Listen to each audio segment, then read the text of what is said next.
بڑی محبت سے کہیے کہ محمد عربی اللہ کے نبی صلی اللہ علیہ وسلم کی زندگی کی ساری کشمکش، آپ نے زندگی میں جو بھی اللہ تعالیٰ نے آپ کو موقع دیا اس کو استعمال کیا۔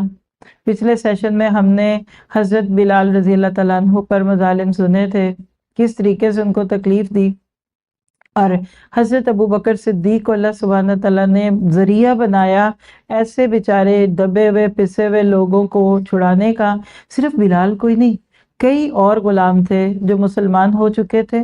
اچھا، یہ غریب غربا اور غلام کیوں پہلے مسلمان ہو جاتے تھے؟ ابو لہب نہیں ہوا، ابو جہل نہیں ہوا، عتبہ نہیں ہوا، شیبہ نہیں ہوا، ربیہ نہیں ہوا، عتیبہ نہیں ہوا، یہ کیوں ہو گئے؟ ایک یہ بھی بات سمجھ لیجئے، جو کہہ دیتے کہ جن کا بہت چھوٹا سرکل ہوتا ہے نا زندگی کا، ریڑی لگانا، چھابڑی لگا لی، پلمبنگ کر دی، ان کے کوئی پرابلمز نہیں ہوتے اسلام کے ساتھ، ان کو سود کا کوئی پرابلم نہیں، ان کو بینکنگ کا کوئی ایشو نہیں، ان کو اللہ تعالیٰ نے بہت چھوٹے سے سرکل میں رکھا ہوتا ہے۔ یا ایسے جیسے ملکوں میں کوئی بھی وزیر اعظم بن جائے، مزدور کو کیا لگے، اس کو تو دیہڑی کمانی ہے، زمیندار کو کیا لگے، ایک اوورال بات کر رہی ہے نا۔ تو چونکہ ان کے اور اسلام کے بیچ میں بہت سارے مفادات نہیں ہوتے تو یہ جلدی مان جاتے ہیں۔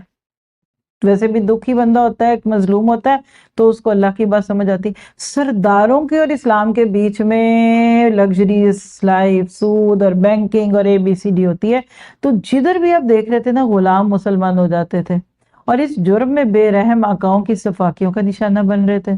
ابو بکر صدیق ان مظالم کو دیکھ دیکھ کر تڑپ اٹھتے تھے، آخر ان سے رہا نہ گیا اور سب کو خرید کر انہوں نے آزاد کر دیا۔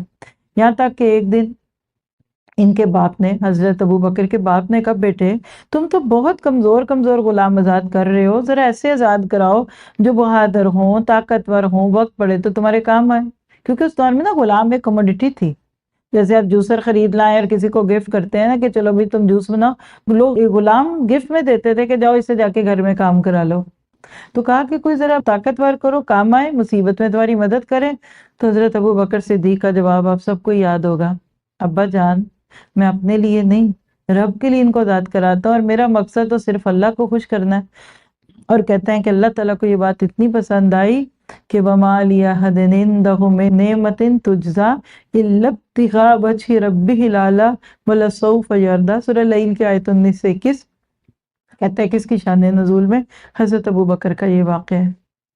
اور کسی کا ذمہ، کسی کوئی احسان نہیں جس کا بدلہ دیا جائے، اسے بس اپنے بلند و برتر رب کی خوشی حاصل کرنی اور وہ جلد ہی راضی ہو جائے گا۔